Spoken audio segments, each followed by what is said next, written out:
Vous l'avez trouvé? C'est bon.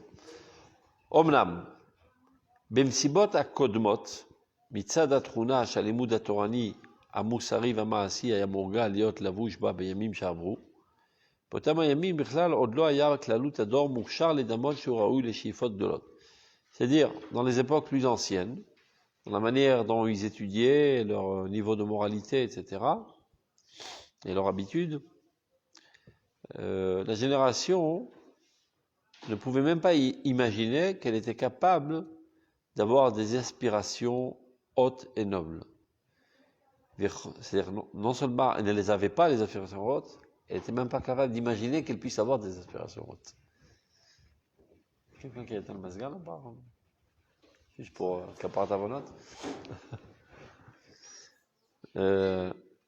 On continue. Hein? On continue. V'chol tachaloua moussa, atachaloua moussariim, toutes ces maladies morales, ces déviations morales, היו יכולים להתכנס רק באיזו שפלות של תאווה מאיזה סוג שהיא. On pourrait résumer tout cela en une envie basse.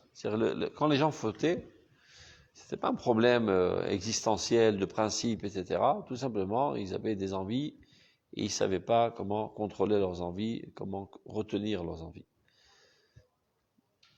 Ce qui dit là, ça vous paraît évident, mais c'est pas toujours évident. Je vous donne un exemple. Supposons, disons, il y a 300 ans, tu vois en Pologne un bonhomme avec une serviette sur le dos pendant Shabbat, en route pour aller à la plage. Tu lui dis, Yankel? Ouais. Dieu existe? Ben, bien sûr. C'est ces questions. Tu sais que Dieu a donné à toi? Mais bien sûr. Au Mont Sinaï? Oui, mais bien sûr. Et tu sais qu'il est marqué dans la Torah que Shabbat, il faut pas le profaner? Oui, bien sûr.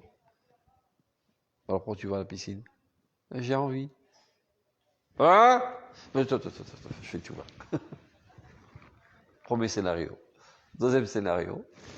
À Tel Aviv aujourd'hui, tu vois quelqu'un avec sa serviette sur le dos en route pour aller à la plage. Tu lui dis, tu sais que Dieu existe? Dieu, c'est qui ça? Shabbat, Torah, bof. Ah, il y a une carrière d'Indien là-bas, on jette des cacahuètes à Miacharim. Alors pourquoi tu vas à la plage? Parce qu'il fait chaud, tout simplement. Hein? Quelqu'un, je te démonte là. Prends pas la tête. C'est pas un problème d'envie, c'est un problème de non-connaissance et de ne pas accepter comme axiome de base l'existence divine et le don de la Torah et la morale divine, etc., etc. Donc le problème, c'est pas une faiblesse. C'est pas qu'il faute par faiblesse. Il ne vaut pas en ça une faiblesse. C'est pas quelqu'un de faiblard qui est pas capable de se contenir. Tu vois bien que dans d'autres domaines où ça demande de l'effort, il est le premier à courir. Hein? Non, זה לא להכיס. זה לא להכיס, זה לא לתאבון. המחשבה היא במוח. Il ne voit pas en quoi la Torah, la religion, etc., ça fait avancer le monde dans le bon sens. Non. Ça veut dire qu'avant, ils l'ont connu. Avant, ils faisaient ça par mécanisme aveugle. Et aujourd'hui, ils ne peuvent plus se contenter d'un mécanisme aveugle. Ils veulent tout comprendre. Ce n'est pas des faiblards. Ce n'est pas des égoïstes. Ce n'est pas des salauds. C'est des gens bien, avec des bonnes intentions, beaucoup de force de caractère, des gens courageux et vaillants. Et voilà, il y a la guerre, ils vont tout de suite, ils courent, ils sont sur le champ de bataille maintenant. C'est pas sympa de rester, je sais pas, 48 heures allongé sous le sable, sans manger, sans boire, sans aller aux toilettes parce que tu fais ça sur toi, etc. Je dis, mais j'ai pas force, je suis fatigué. Non, pas fatigué. C'est pour le peuple d'Israël. Ça, il comprend l'importance, il donne à fond la caisse. Il n'est pas prêt à investir une demi-seconde pour des choses qu'il ne comprend pas. Donc c'est ce qu'il est en train de dire. À l'époque, lorsqu'il fautait, c'était par faiblesse, par envie, il ne savait pas comment se retenir. Ve'arshav, regardez, ligne 34. Par contre, maintenant, à klal nitromem al cheshbonam shel haishim apratim. La moyenne générale s'est élevée au détriment des leaders. Chez eux, Bichlal Malach Hatolada Enoshit, c'est pas un phénomène spécifique au peuple d'Israël, c'est aussi vrai pour toute l'histoire humaine. C'est-à-dire à l'époque, il y avait des grands philosophes comme Platon, Aristote, etc. Et les autres, c'était des inalphabètes, même chez les goïms. Chez nous, on avait des prophètes extraordinaires et des juifs au bas des pâquerettes. Donc il y avait des nivellations très très très grandes entre les leaders et la moyenne du peuple. Ce qui est arrivé maintenant, la loi de Lavoisier, l'énergie se partage. Elle est descendue des grands, et elle se propage dans la nation. Et donc c'est ce qui fait qu'il n'y a plus un tellement grand écart entre les leaders et la moyenne de la nation. Donc il n'y a plus tellement d'admiration des leaders et d'annulation devant les leaders. Il n'y a plus de soumission. Et donc, dans la majeure partie des époques de notre histoire, on rencontre des grands sages à l'époque des Rishonim, desquels on reste bouche bée de leur grandeur, de la puissance de leur esprit, etc. Par contre, le collectif, la moyenne générale du collectif, était mamash au plus bas, au ras du sol. Que ce soit au niveau de l'intellectualisme ou que ce soit au niveau de la morale. C'était pas seulement, ils étaient bêtes, mais ils étaient bêtes et méchants, comme on dit. Immoraux. Emet, ça y parle de toutes les nations, toute l'humanité. Emet ki na'ala mikol amon ayamon amenu, sans aucun doute, notre peuple, c'est-à-dire le niveau d'intellectualisme et de morale de notre peuple, était bien plus élevé que les autres nations. Du fait même de la sainteté divine qui le couvait. Il était en piédestal sur notre nation. Mais malgré tout, bien qu'il était bien plus haut que les autres, c'est pas tellement une consolation, parce que les autres c'était des super nuls, nous on était des moyennement nuls. C'est-à-dire, mais dans ces dernières générations, les géants ont commencé à se rapetissir. Et par contre, la moyenne générale du collectif commence à grimper. Dans notre peuple, les inalphabètes deviennent presque inexistants. Et par contre, parallèlement à cela, les grands tzadikim, les grands géonim aussi sont rapetissés. Donc cette époque complexe, d'abord Moled Meod, ceci est très mis en relief. Vezot Aliyah, donc d'un côté on devrait être content, super. Avant on était tous des nuls au niveau du collectif, et maintenant on a grandi, donc on devrait être content. Il dit c'est vrai que c'est une élévation. Zot Aliyah chez la klal, cette élévation du klal, du collectif, harmonie, et Seva Gamken Irida, elle-même a déclenché une chute. Pourquoi?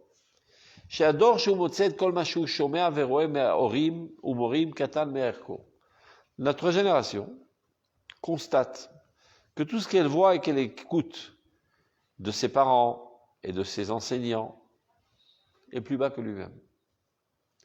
C'est-à-dire, il voit que le rabbin qui lui enseigne la morale, il s'avère qu'il est moins idéaliste que lui. Comment tu veux qu'il puisse recevoir sa morale? La mince. Alors moi, hier, j'étais sur le front, j'étais prêt à donner ma vie pour le peuple d'Israël. Et lui, il glande chez lui à la maison. Il prend son café à 8 heures, il prend sa petite gemara, après il fait sa sieste, après il prend son petit déj. Il est pas plus grand que moi, ce bonhomme. Je suis plus haut que lui. Avec toute modestie, de fait, je suis plus haut que lui. Alors c'est vrai qu'il connaît pas mal de textes antiques du Talmud. Il a toutes sortes de comportements bizarres, avec des cubes noirs sur la tête, etc. Mais quand j'évalue la valeur de sa personnalité avec la mienne, je suis pas tellement convaincu qu'il vaut plus que moi. Donc pourquoi devrais-je écouter ses conseils et ses réprimandes et m'annuler devant lui? Ça, c'est au niveau de la morale, au niveau de l'idéalisme. Maintenant, passons au niveau de l'intellectualisme. Mince alors, moi je suis Toar Shlishi, je sais pas comment on dit ça en français. J'ai un doctorat. Et lui, okay, et lui, il n'a même pas son bac. Donc c'est pas ce nul qui va me donner des conseils quoi faire avec ma femme, avec mes enfants. Et c'est pas lui qui va me faire la réprimande et me faire la morale. Il comprend rien à sa vie. Moi, je comprends ce qui se passe dans le monde.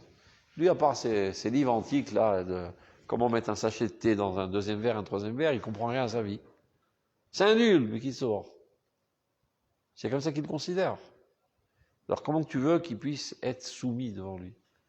Avant, c'était pas le cas.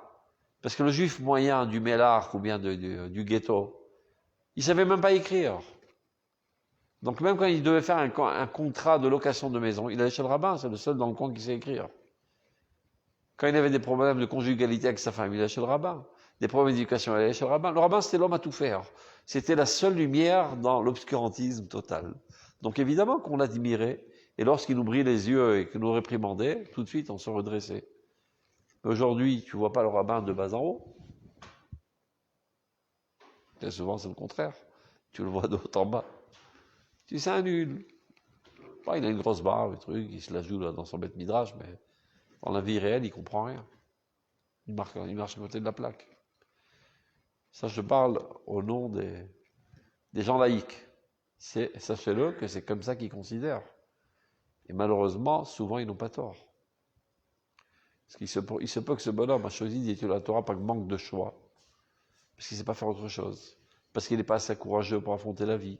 Je ne dis pas que tous sont comme ça, chas v'shalom. Mais il y en a qui sont comme ça. Et finalement, les choses sont déroulées. Il s'est trouvé dans un poste de rabbin, dans une ville, ou bien dans une synagogue, ou bien peu importe, dans un institut. Mais sa personnalité, elle tend vers zéro. C'est un nul parfois. Sa personnalité au niveau de ses midotes, au niveau de son idéalisme, au niveau de sa compréhension du monde, historique, géographique, dans tous les domaines de la vie, scientifique, n'en parlons pas, idéaliste encore moins. Bon, il a eu un poste, parce qu'il a mâché de la matière, il a passé les examens, et finalement, il a réussi, il a eu un poste de rabbin. Mais quand tu évalues sa personnalité, parfois, c'est un nul. Alors que le bonhomme qui est là dehors, c'est une lumière emplie de bon cœur et d'altruisme et d'idéalisme, et il est pris à donner sa vie pour le peuple d'Israël. Et l'autre, il se trouve 10 kilomètres en dessous de lui au niveau de la valeur de sa vie. Donc comment tu veux qu'il soit respectueux de la Torah quand ce bonhomme-là est le représentant de la Torah, qui à ses yeux est considéré comme un nul? Et c'est ça qui a entraîné la kfira. C'est la cause essentielle de la kfira.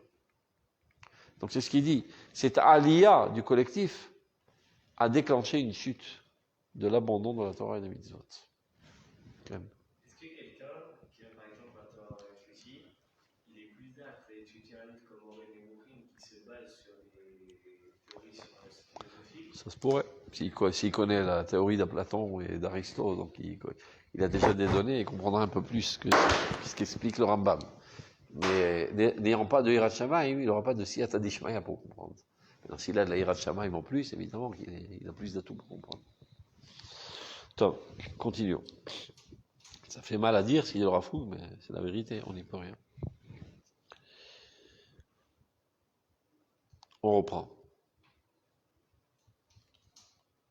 Vezot Aliyah, on a la ligne 38. Donc cette élévation du klal, du collectif, et Seva Gamken Irida a entraîné une chute. Il est Shador, Shumotset, Kol Mashu Shomer. Cette génération qui constate que tout ce qu'il écoute et qu'il voit des parents et des enseignants est bien plus petit que sa propre valeur. Az, alors, Moussara menolokar levavo. Sa moralité, quand il nous fait la morale, ça ne prend pas le cœur, ça n'a aucune influence sur lui.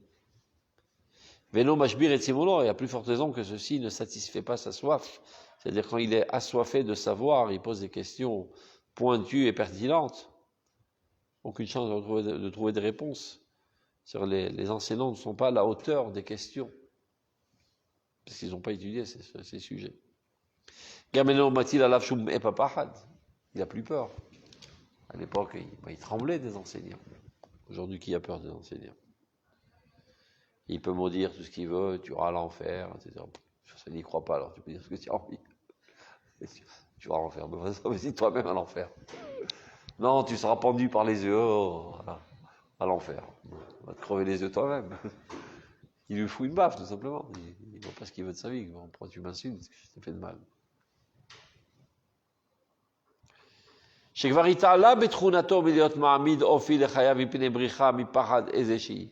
y a bien longtemps qu'il a grandi dans son caractère, de sorte que il a peur de rien. Rien ne l'effraie, quoi. Quelqu'un qui a fait toutes les guerres d'Israël, il a vu ses copains brûler dans le tank. Il a déjà vu tous les cauchemars en réel. Rien ne lui fait peur. Il n'a plus peur de rien. Il est Mechousan, comme on dit Mechousan. Il est vacciné contre toute peur.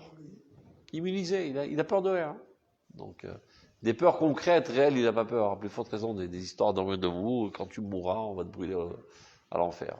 On verra, à l'enfer, on verra. On se débrouillera là-bas. Donc il a grandi. Ça marche plus sur lui, tous ces effraits, ces effrois. Atzarot, il explique. Atzarot vatelaot anoraot. Toutes les malheurs qu'il a souffert. Asou les nukshava'oz l'ont rendu quelqu'un de dur. Atchekol ballahot ou pradim lo yizazu. À tel point que tous les pires des cauchemars n'arriveront pas à l'effrayer. Les Juifs qui ont subsisté à la Shoah, qu'est-ce qu'il peut avoir de pire que la Shoah? Qu'est-ce qui peut plus effrayer que la Shoah? Et tu vois, on a passé ça, on est vivant, on a mis dans l'Eretz Israël. Tu peux raconter ce que tu veux. La mort, je l'ai vue 100 000 fois, et toutes les pires des souffrances, je les ai vues et je les ai passées. Donc, Umurshar, c'est la raison pour laquelle, dit le Rav, ne perdez pas votre temps dans ce style, messieurs les rabbins, ça ne mènera à rien. Cette génération n'est capable que de s'élever. Tu ne peux pas l'amener à une obéissance à la force du bâton, à la force des menaces. Ça ne sert à rien, c'est perdu par avance. Il ne peut que s'élever. Il ne peut que frayer un chemin qui s'élève vers l'intellectualisme le plus haut. C'est une compréhension profonde de la Torah à la lumière de l'intellect. Mais il n'est pas capable. Même s'il voudrait bien se soumettre, il n'est pas capable. Il a en lui quelque chose qui l'amène à se rebeller. Il n'est pas capable de se soumettre, de se prosterner devant les autorités. Et de recevoir le joug. Tout ce en quoi il ne verra pas de la lumière, de la vie, de l'idéal, il n'est pas capable de se soumettre. L'idéal veregesh, une compréhension, ou bien d'une motivation émotionnelle au moins. C'est-à-dire, des fois, il y a des gens qui ne comprennent pas exactement l'importance des choses, mais qui arrivent à les amener à une motivation émotionnelle. Très souvent, des enfants sont très motivés d'aller à l'armée et de donner leur vie, même pour le sans comprendre exactement pourquoi ils le font. Ils sont émus. Ça les enthousiasme. Ils ne comprennent pas exactement la valeur intrinsèque qu'il y a en cela.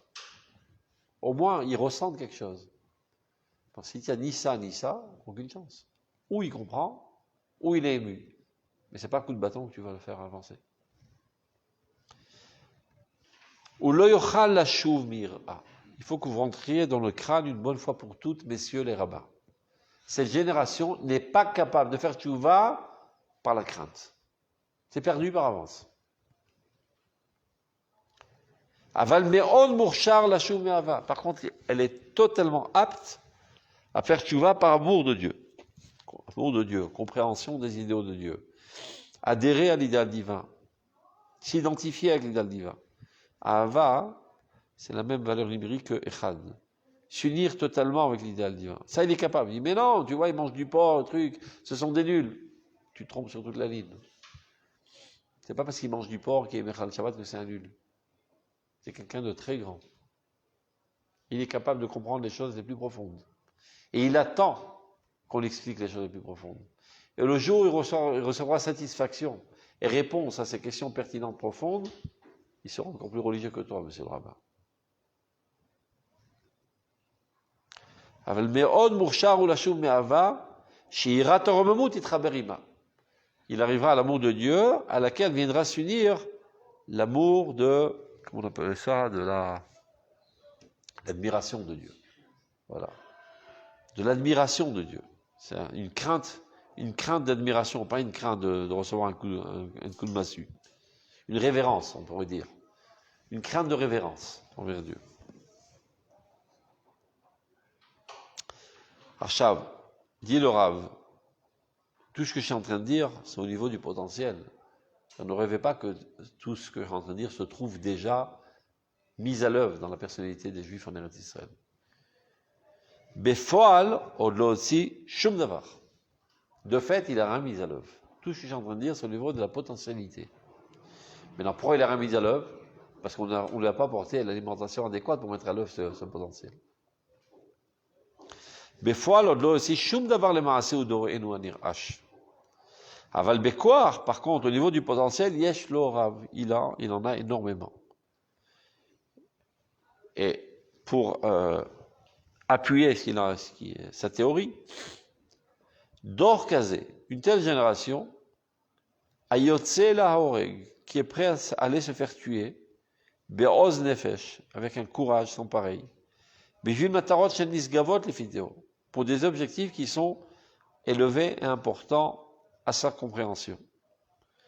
Vechelek Rashu Mimenu Rak Mitzad Regesh Hayashar, et une bonne partie d'entre eux, ne serait-ce que par un sentiment de droiture, ça veut dire de responsabilité collective. Au Atzedek Vamada, la justice qu'il y a en lui. Lo yochal shafel. Une telle génération, on ne peut pas considérer qu'elle est basse. Quelqu'un de bas ne donne pas sa vie pour les autres. Quelqu'un de bas assassine les autres pour sa vie. Quelqu'un qui se dévoue pour les autres et prêt à donner sa vie pour les autres, c'est quelqu'un de très haut. Là, il parle même des Juifs, pas seulement en Eretz Israël, c'était même avant Eretz Israël, qui sont enrôlés dans toutes sortes de révolutions pour le communisme, le socialisme, etc. Ils pensaient que par ce biais, ils apporteraient le bien à l'humanité, et ils ont lutté jusqu'à leur dernier goutte de sang pour le bien de l'humanité. Et parallèlement à cela, ils ont abandonné totalement la religiosité. Donc ça ne ressemble pas aux générations précédentes qui ont abandonné la religiosité par faiblesse, parce que c'est des gens qui ne savaient pas contenir leurs envies, etc. Donc lo yochal yot shafel, en aucun cas on pourrait penser que c'est une génération basse. Bien que parfois les objectifs qui s'est fixés sont totalement erronés. Mais peu importe. À ses yeux, ils sont importants, ces objectifs. Et tu vois que pour les objectifs qui sont importants à ses yeux, il est prêt à se dévouer jusqu'au don de sa vie. Donc on a affaire à une génération très très haute. Rocho, l'isgav, son esprit est très haut. Gadol veut dire très grand et très puissant. On continue, ligne 48. Vedor Baal Ruach Gadol, Chafetz Umuchar Larfot, Bechol Makom Sheu Pone, Lishmoa Dvarim Gdolim. Une grande génération qui a un esprit grand, automatiquement désire et est obligé de désirer dans tout ce quoi il se tourne, d'écouter des choses grandes. C'est-à-dire, tu ne peux pas enseigner de la petitesse à quelqu'un qui a une prédisposition pour la grandeur. Il a un besoin intense d'écouter de la grandeur. Il ne peut pas être satisfait de messages de pacotille. Mais qu'est-ce que j'entends par la grandeur? Maintenant, il va expliquer le Rav, il va définir qu'est-ce que ça veut dire grandeur. C'est quoi un message de Torah de grandeur? Il explique. Ikar Agdula, c'est l'essentiel de la grandeur, c'est la Dvarim, des choses qu'on va enseigner. Ou Sheyu Mesuyamim ou Mevuarim. D'abord, avant tout, que lorsque tu enseignes un thème, que les choses soient bien définies. Et Godlam, Rochman, avec les femmes dans toutes leurs dimensions. C'est-à-dire, si tu as décidé d'enseigner un thème, ben enseigne le thème, de manière que l'élève, lorsqu'il sort, il sait exactement avec quoi il sort dans la poche. Et pas seulement il a entendu toutes sortes de dictons qui l'ont mis peut-être en extase, mais finalement il n'a rien compris. Si tu enseignes par exemple à Nava, il ne suffit pas d'enthousiasmer de l'importance de la modestie. Alors c'était très bien, c'était très très bien.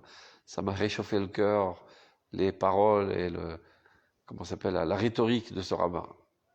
Et tu peux maintenant me définir c'est quoi la modestie? À vrai dire, non, pas tellement. Ce shiur, zéro. Il sert à rien.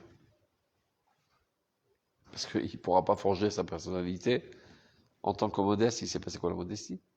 Si par mégarde, il a compris que la modestie, c'est l'annulation de sa personnalité, de se considérer comme un chiffon de cuisine, un torchon de cuisine. C'est comme ça qu'il a compris. Ben, c'est comme ça qu'il va forger sa personnalité. Donc finalement, tu vas faire de lui quelqu'un avec un complexe d'infériorité qui va vivre dans des fantasmes qu'il est en train de servir Dieu parce qu'il a détruit sa personnalité. Alors qu'au contraire, il s'est écarté de Dieu. Donc ton cours ne sert à rien. Non seulement il n'a pas servi à quelque chose, tu as détruit tes élèves. Mais pourtant, j'ai mis le paquet, je les ai enthousiasmés, et j'ai rapporté plein de gmarottes et d'histoires enthousiasmantes pour leur expliquer l'importance de la modestie. Ouais, tu n'as pas arrêté d'enthousiasmer. Le seul problème, c'est que tu n'as pas défini c'est quoi la modestie. Il y a un livre spécial de Rav Kook qui s'appelle Midot Reia, qui traite exactement des midot. Il y a pas mal de livres dans la bibliographie sainte qui traitent des midot. Quelle est la spécificité de ce livre? C'est qu'il vient nettoyer les midot des parasites qui ont tendance à s'y accoler. Il prend un bistouri, il fait une opération chirurgicale, Rav Kook. Il explique exactement quelles sont les limites de chaque mida.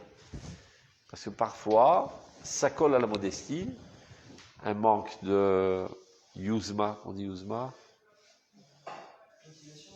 Non. D'initiative, un manque de courage. Par qui suis-je, moi, pour oser prendre des initiatives? De toute façon, c'est Dieu qui fait tout. Parfois, la crainte de Dieu t'amène à de la fainéantise. Et tu penses que c'est la crainte de Dieu. Tout est aux mains de Dieu. Alors pourquoi c'est forcé? De toute façon, si on doit mourir, on doit mourir. Tu bouffes ou tu bouffes pas, tu crèves quand même. Alors pourquoi faire attention aux directives de la médecine et de mettre ton masque, et de te laver les mains, et de s'écarter? De toute façon, ça a été décrété à Rosh Hashanah, si je meurs ou je meurs pas. Quel intérêt de mettre des bonnes vis quand tu construis des tribunes? Tu peux attacher ça avec des petits trucs de plastique, parce que Dieu aura décrété de toute manière si on doit mourir ou on ne doit pas mourir. Et ça fait des débiles qui pensent être craignant Dieu. Parce qu'ils n'ont pas défini exactement c'est quoi la Hirat Shamayim, c'est quoi la Hanava, c'est quoi la Gava, etc., etc. Alors qu'ils ont fait des discours enthousiasmants avec des éclairs foudroyants dans leurs discours. Enthousiasmant méode. Zéro pointé, ce shiur. Zekatnout. Tu crois que c'est de la grandeur, c'est de la petitesse nulle. La grandeur, eh ben, que ce soit au moins, pour un minimum de kavod dans la Torah, au moins au même niveau que tu enseignes un cours de maths. Tu peux venir dans un cours de maths à des élèves qui doivent passer leur bac et donner un discours enthousiasmant sur l'importance des fonctions. Et tu ne l'as pas expliqué comment marchent les fonctions, comment on tire la dérivée, etc., etc. Ben ton shiur, c'est nul. Il vaut rien dans shiur. C'est clair? C'est ce qu'il est en train de dire. Shiur mesuyamim ou mevurarim. Très souvent, les gens se trompent. Ils pensent qu'un shiur d'Emouna, c'est un shiur d'enthousiasme et de poésie. Et, comment on appelle ça? Et de paraphrase. C'est-à-dire de dire la même chose 50 fois avec des formulations littéraires différentes. C'était super. Et qui l'a dit? Rien.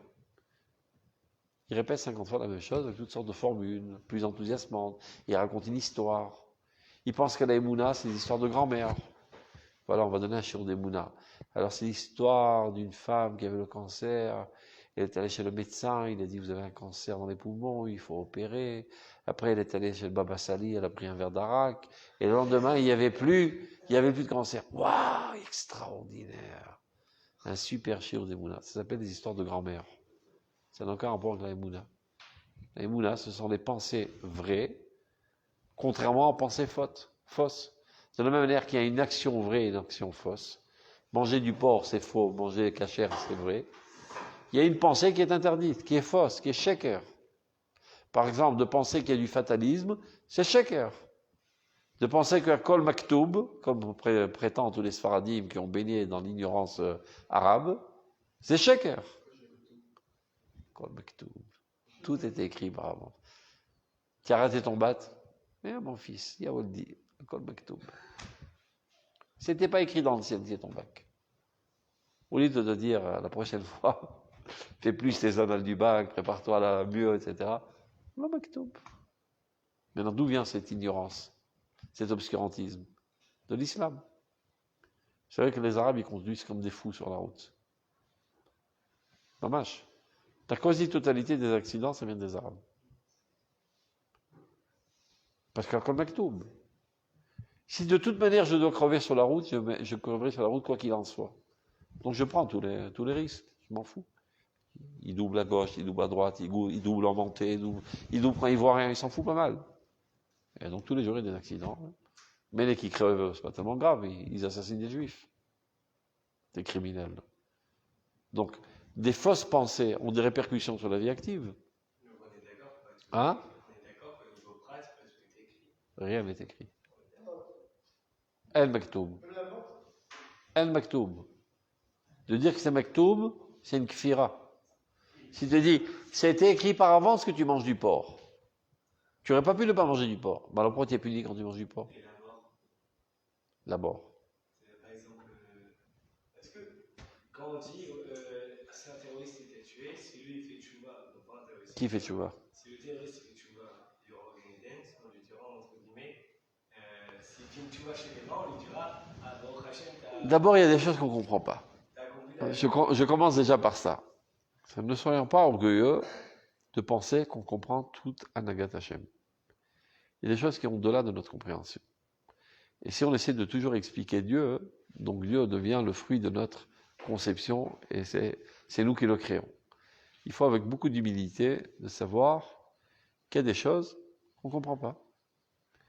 Encore des millions d'années, on ne comprendra pas pourquoi Dieu a porté la Shoah dans le monde. On n'en sait rien. On n'a pas de prophète. Et même les prophètes ne savent pas tout. Ils ne savent que ce que Dieu veut bien leur faire savoir. Mais ce qu'on doit savoir, c'est ce que nous a enseigné à Kadosh Baruch Hu qu'on doit savoir. Dieu, il te dit, tiens un libre arbitre. Dis le Rambam dans Shmoneh Prakim. Je vais te prouver que tu as un libre arbitre. D'abord par l'expérience. Ben, quand tu as faim, tu prépares une omelette. Tu dis pas, si de toute manière il était prévu dans le ciel que je sois rassasié, je serais rassasié même sans manger d'omelette. Alors à quoi bon aller perdre mon temps à faire une omelette? Tu vois bien que tu as une omelette. Quand tu es malade, tu vas chez le médecin. Ça, c'est dans la pratique, pour te convaincre que de toute façon tu agis sur un axiome de base que tu es libre d'agir. Deuxièmement, il dit, de penser le contraire, ce serait de faire de Dieu une crapule. Parce que il t'a obligé à allumer le feu Shabbat, parce que c'était écrit par avance, et après il te punit pour avoir allumé le feu de Shabbat. Bon, c'est une crapule. Alors qu'il est dit à propos de Dieu, El Emuna ben Aved Sadik Veyasharu. Dieu est empli de justice. Donc de dire que tout était déterminé par avance et que tu n'aurais pas pu agir autrement, alors pourquoi tu es puni? C'est une injustice flagrante. Donc, Yeshra Roshit. C'est-à-dire, Kodem Kol, avant de te poser quelques questions et toutes les couchottes que tu peux avoir dans ta vie, et il y aura des couchottes auxquelles tu ne sauras pas répondre. Peu importe. Ça doit être gravé dans ton crâne qui a le libre arbitre. Et en fonction de ça, agir. Et donc de prendre tes responsabilités. Et de ne pas dire, s'il y a eu des morts, c'était un décret divin.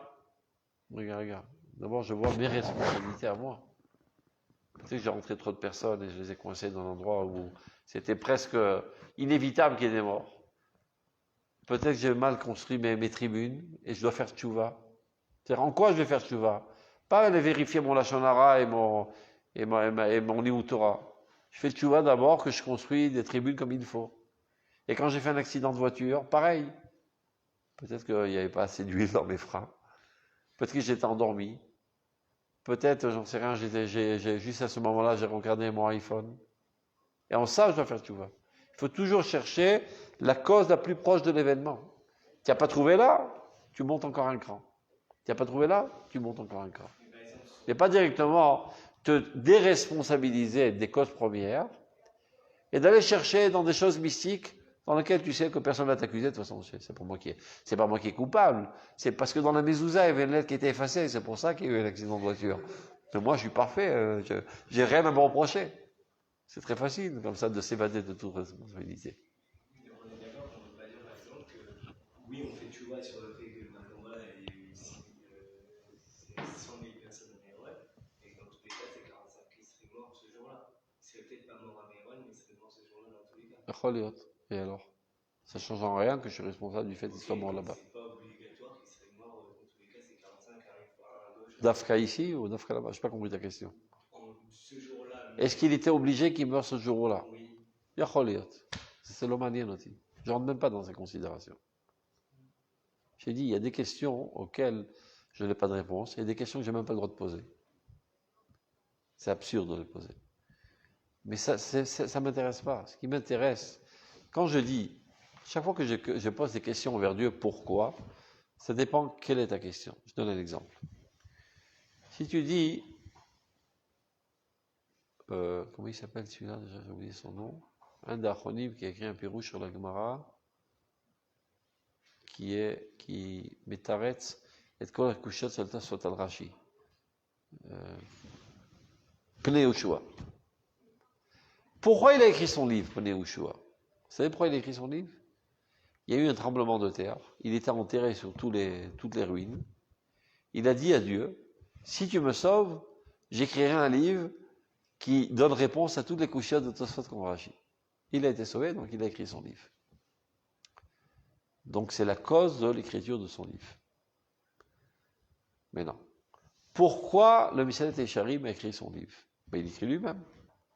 Sachant que les gens ne savent pas c'est quoi la morale, donc je dois écrire un livre pour expliquer c'est quoi les midotes. Les causes là sont totalement différentes. Parce que si je ne sais pas pourquoi le Pnei Yoshua a écrit son livre, ça n'a aucune importance. L'essentiel, c'est que ça m'aide à les taret et akushiot. C'est une cause psychologique. C'est quelque chose qui l'a entraîné à faire ça, mais qui n'a aucun rapport avec le résultat.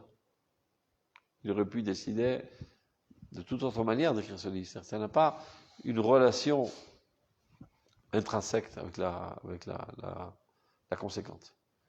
Mais là, l'objectif du livre est d'amener les gens à comprendre c'est quoi la morale et de forger leur personnalité. C'est-à-dire, sans comprendre la cause, ce livre n'a aucun usage. Donc, quand on pose la question, pourquoi Dieu a fait cela? Ça dépend si c'est une question comme le Pnei Yoshua, une question comme Silat Echarim. C'est-à-dire, quel moustique l'a piqué? Qu'est-ce qui lui manquait? Pourquoi il s'ennuyait qu'il a créé le monde? C'est des vrais kfira. Mais quand je dis pourquoi, ça veut dire, qu'est-ce que ça veut dire de mon point de vue? Qu'est-ce qu'il attend de moi à travers cette mitzvah, à travers cet événement? Ça, c'est une question légitime. Tu vois la différence? On pourrait dire en hébreu la différence entre l'ama et l'ema. Pourquoi? C'est-à-dire, quelle est la cause qui l'a amené à faire ceci? Ou bien, quelle est la finalité de ceci? De mon point de vue. Qu'est-ce que j'en en retirer comme leçon de mon point de vue? Donc, toutes les questions qu'on pose, c'est toujours la deuxième question. Ma nafkamina le gabay. Si tu penses qu'il y a une cause qui l'a amené à décider comme ceci ou comme cela, donc il y a quelque chose qui précède la divinité. Donc va servir cette cause première et pas lui. Ou il a de kolaïlot, il n'y a rien qui le précède, il n'y a rien qui l'oblige à agir d'une certaine manière. C'est clair? Lama, j'en sais rien. C'est clair? C'est à quelle heure qu'on termine? Ah, ça m'a fait peur, là. J'ai vu bouger tes feuilles. Je croyais que tu partais. Alors?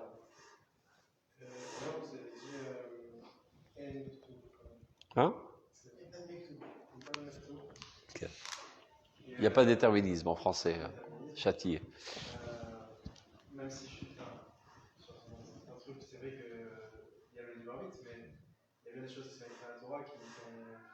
Il y a bien des prophéties, il y a bien des trucs qui ont été écrites avant et qui ont dévoilé le futur. Donc il y a des choses qui sont déjà. Ah, donc tu poses une question pertinente. Avant de parler de la prophétie. Je vais te poser une colle. Il n'y a pas de déterminisme, d'accord? Ça, c'est pas shoot. Il dit, non, il n'y a pas de déterminisme, il y a le libre arbitre.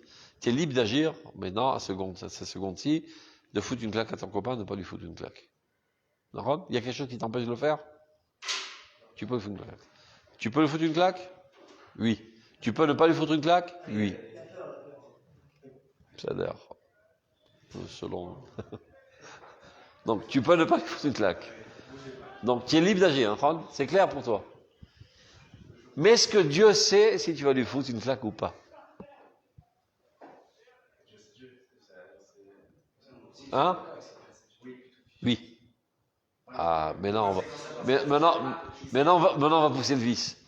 Donc, si Dieu sait que finalement tu vas lui foutre une claque, est-ce que tu pouvais ne pas lui foutre une claque? Si tu dis oui, alors il ne sait pas. Si tu dis non, alors tu es obligé, tu n'as plus les bras vite.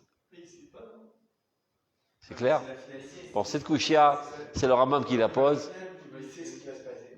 C'est la connaissance divine et la liberté humaine. C'est la couchia que le Rambam pose dans Shmona Prakim et dans Ilchot Deot aussi. Hein? Bien sûr qu'il sait. Alors, où est le libre arbitre? Ah, tu t'étais jamais posé la question? Alors, je t'ai foutu dans la galère pour rien. Eh ben, c'est exactement ce que dit le Ravad. Le Ravad dans l'Ikhrot, Tchouva, si je me rappelle bien. Le Ravad, le Rambam, il dit, Nachon, Dieu sait à l'avance, mais tu es libre. Ben marchavotechem, marchavotai. Il dit, mais qu'est-ce que tu as rentré les Juifs dans une galère, tu leur as posé une question très compliquée, tu leur as pas donné de réponse. Tu les as laissés la langue dehors. Que quoi? Ah, tu comprends pas c'est quoi coucher? Oui. Par contre, par exemple, si moi je vous observe et que je sais que, voilà, par exemple, tous les go, vous voulez la clim. Ouais. Vous êtes libre de la clim ou pas la clim. Non. Est-ce que tu es sûr à 1 000 000% que je vais demander de la clim aujourd'hui? Et même moi, je suis pas Dieu. Non. C'est-à-dire que je savais qu'en rentrant, C'est ce qui s'appelle une évaluation. De manière, c'est quelqu'un qui a un tempérament chaud, qui est toujours chaud, donc probablement s'il fait 30 degrés, il demandera qu'on ait mis la clim. Et peut-être que ce jour, je sais pas, il a 36 degrés, donc il a froid. Donc c'est pas sûr. La connaissance n'enlève pas le choix à la personne. C'est très sympa de le dire, mais a priori, c'est une contradiction flagrante. Même que je change d'avis, que je ne parle pas à cet instant-là, lui, il sait quand je vais m'arrêter. Mais ça changera, c'est moi qui décide quand je vais m'arrêter. Top, mais quitte, je ne vais pas vous embrouiller, parce que c'est une question très profonde. Le Rambam, il explique, Lo marchevotechem, marchevotai. Qu'est-ce que ça veut dire? Mes pensées ne sont pas les vôtres. Le problème, c'est qu'il y a une arnaque dans la question. Si je te dis, par exemple, le cheval court et X. Il y a une contradiction? Oui ou non? Hein? Le cheval court, ça c'est une donnée, et X. Il y a une contradiction? Pourquoi? Parce que tu ne sais pas c'est quoi X. D'accord?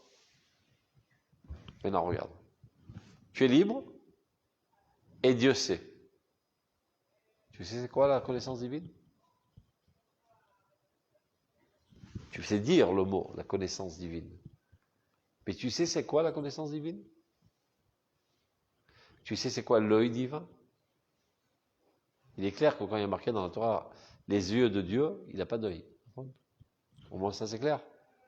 Ne sois pas tellement sûr de toi, parce que jusqu'à l'époque du Rambam, des très grands d'Israël pensaient que Dieu avait un corps. C'est le Rambam qui a nettoyé les consciences de cette erreur. Hein? Les gens étaient trompés par les pshat des Mikraot et des Midrashim. C'est le Rambam, il écrit dans le Chod Teshuvah. Celui qui pense que Dieu a un corps, c'est un mine. C'est un kofer. Le Ravad, il dit, mais comment tu oses l'appeler kofer, alors que des plus grands que nous, ou bien que lui, nous, pensaient que Dieu avait un corps. Ils ont été trompés par la lecture simple des textes. Donc, tu entends le mot Ein Hashem, tu le répètes, je ne sais pas ce que ça veut dire, parce qu'il n'y a pas d'œil comme ça, il n'y a pas une boule ici. Ça veut dire, toi, quand tu vois, ça se fait par l'intermédiaire d'un œil. Quand Dieu perçoit une existence, et comme chez l'homme ça se perçoit avec un œil, on dit que Dieu a un œil. Quand toi tu agis avec une main. Quand il y a une action divine qui se fait, par exemple, il libère les Bnei Israël, Beyat Hazaka. Mais on ne sait pas c'est quoi. On n'a aucune idée c'est quoi. Il faut bien qu'on dise quelque chose. À vrai dire, on devrait se la fermer. Parce que tout mot qu'on dit envers Dieu, c'est un blasphème. Parce qu'un mot, en hébreu, ça se dit Mila. C'est quoi Mila? Comme la Mila, tu coupes. Ça définit. Et Dieu est infini. Donc toute description de Dieu ou d'action divine qui est finie, c'est l'Avodah Zarah. On devrait se taire. L'Echadoumia Teila. La meilleure de l'urgence que je puisse te faire, c'est de me taire. Mais il faut bien qu'on parle, on ne peut pas vivre tout le temps dans la négation. Il faut qu'on ait un certain contact avec Dieu. Donc la Torah nous a permis, Akadosh Baruch Hu a permis à travers sa Torah, de l'interpeller avec des noms, alors qu'on sait très bien que ce nom ne veut rien dire. Tout ce que je peux penser sur ce nom est moins que 0 par rapport à l'infini, et même pas l'infini de l'infini, c'est rien. Mais il faut bien qu'on dise quelque chose. Donc de la même manière que tu comprends que le pied de Dieu, la main de Dieu, le ventre de Dieu, les oreilles de Dieu, tout ça, ce sont des mots dans lesquels on se sert dans la Torah, dans les tfilotes. Tu le dis sans rien comprendre, mais tu ne sais pas du tout de quoi il s'agit. Mais il faut bien que tu dises quelque chose. Eh bien, Oto Davar Bidiouk, Da'at Hashem, la connaissance de Dieu. Quand tu dis que Dieu a une connaissance, tu veux dire par là que Dieu n'a pas de non-connaissance. Quand tu dis que Dieu est grand, qu'est-ce que tu veux dire par là? Il fait 10 km? Il n'a pas la petitesse. Il n'a pas la faiblesse de la petitesse. Il a toute la force qui est le contraire de la faiblesse de la petitesse. C'est-à-dire, je parle toujours en négation quand je parle de Dieu. Quand je dis Dieu sait, c'est-à-dire, je ne peux pas imaginer que moi, j'ai une plus-value sur Dieu, que moi, je peux connaître des choses que lui ne peut pas percevoir. Donc, il n'a pas la non-connaissance. Mais c'est quoi sa connaissance à lui? J'en sais rien. Donc, de mon point de vue, c'est X. C'est ça ce que dit le Rambam. Lo marchevotechem marchevotai.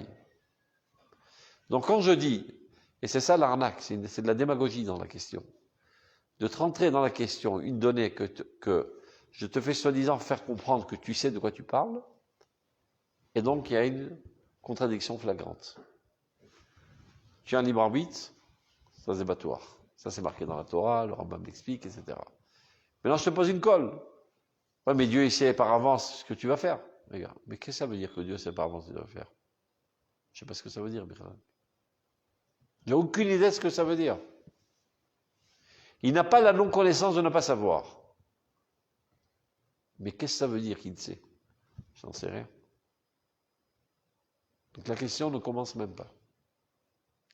Donc, nafkamina la halacha, parce que shilchot deot, nafkamina la halacha, je suis libre. Rien ne m'oblige à agir d'une manière ou d'une autre. Tous mes actes sont totalement libres. Et de là, toute ma responsabilité. Et de là, ma possibilité de faire tchouva. Parce que tu comprends. Si tu n'étais pas responsable de tes actes, tu n'as pas possibilité de faire tchouva. Si tu dis, c'est moi qui ai fait ça, donc je peux réparer. Puisque il n'y a que moi qui est le facteur qui amène à faire ceci. Donc il n'y a que moi qui peut changer le facteur. Mais si je te dis, il y a quelque chose qui m'a obligé à pousser la main à faire ceci. Donc je peux moi décider autrement, mais le facteur qui m'a obligé à le faire, il n'y a pas d'influence sur lui. Non, il n'y a aucun facteur. Et ça t'amène à prendre les rênes de la gestion de ta vie avec une responsabilité totale. Très souvent, les gens aiment bien se déresponsabiliser. Vous connaissez l'histoire, et on va terminer par ça parce qu'il est tard. On raconte dans la Gemara quelqu'un qui était un sale type, un obsédé sexuel, qui a couché avec toutes les prostituées du monde. Un beau jour, il a entendu parler qu'il y avait une super prostituée dans l'autre coin du monde qu'il ne connaissait pas. Donc, il traverse tous les continents et tous les océans avec le bateau, etc. Il arrive vers elle Au moment où il s'apprête à coucher avec elle, alors elle comprend de quoi il s'agit. Le mec, il a traversé, il a voyagé pendant 1 an pour arriver chez elle. Il lui fait En lecha teshuva. C'est-à-dire, tu es tellement pourri jusqu'à l'os.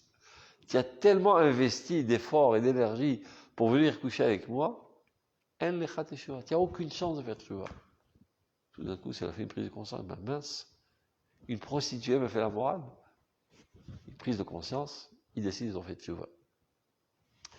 Alors il commence à dire oh les cieux, ayez pitié de moi, allez demander à Dieu qui me pardonne. Les cieux, il dit jusqu'à qu'on s'occupe de toi, que d'ailleurs on se charge de notre sort, parce qu'à la fin des temps, nous aussi, on sera détruits.